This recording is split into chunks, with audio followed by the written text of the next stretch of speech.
ఒక స్థానంలో పనిచేసుకుంటూ ఒక మీడియా సంస్థని చూసుకునే అతను పిల్లలు ఎడ్యుకేషన్ ఎలా చూసుకోగలుగుతారు, పిల్లల సమస్య ఎలా తెలుస్తుంది.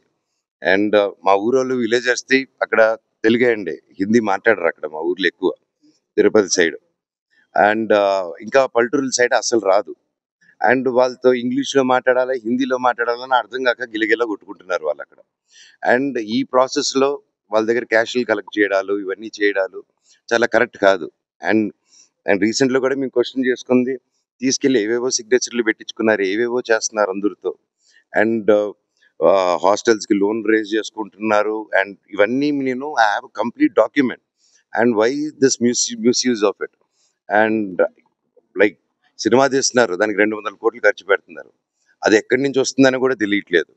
So these are all my questions. And ఇది ఎలాగా అనేది మీరు చెప్తే ఒకరిని నిలబెట్టేదానికి ఇంతమంది స్టూడెంట్స్ని, ఇంతమంది లోకల్ విలేజర్స్ని వాళ్ళ కష్టాన్ని మీద కొడతాం అనుకుంటే మాత్రం ఇది చాలా కరెక్ట్ కాదు. ఇది కూర్చొని మాట్లాడదాము. ఈ పోరాటం ఎవరి మీద కాదండి, జస్టిస్ కోసం నా పోరాటం. అండ్ దీనికి కూడా ఈ వాట్ ఎవర్ మీరు అడిగిన క్వశ్చన్ కూడా వాట్ ఎవర్ కలెక్టర్ గారి డిసైడ్స్ విల్ ఫాలో దట్. అదే మెజిస్ట్రేట్ గారికి ఇదే చెప్పాను ఎగ్జాక్ట్లీ. ఇప్పుడు మీకు ఏదైతే చెప్పానో ఇదే నిజం చెప్పాను. అంటే ఇంట్లోకి నేను రానిట్లేదని, ఇంట్లో నేను చేయట్లేదని, అది అది చెప్పేదానికే కామెడీగా ఉందండి. అది నేనెందుకు రానియకుండా ఉంటాను, మీరందరూ హ్యాపీగా రండి, నేను రానికపోతే. సో ఇదంతా ఫాల్స్ అలిగేషన్స్. స్టూడెంట్స్ కోసం నిలబడినందుకు ఇది చేసేది. Thank you. Please subscribe dot news.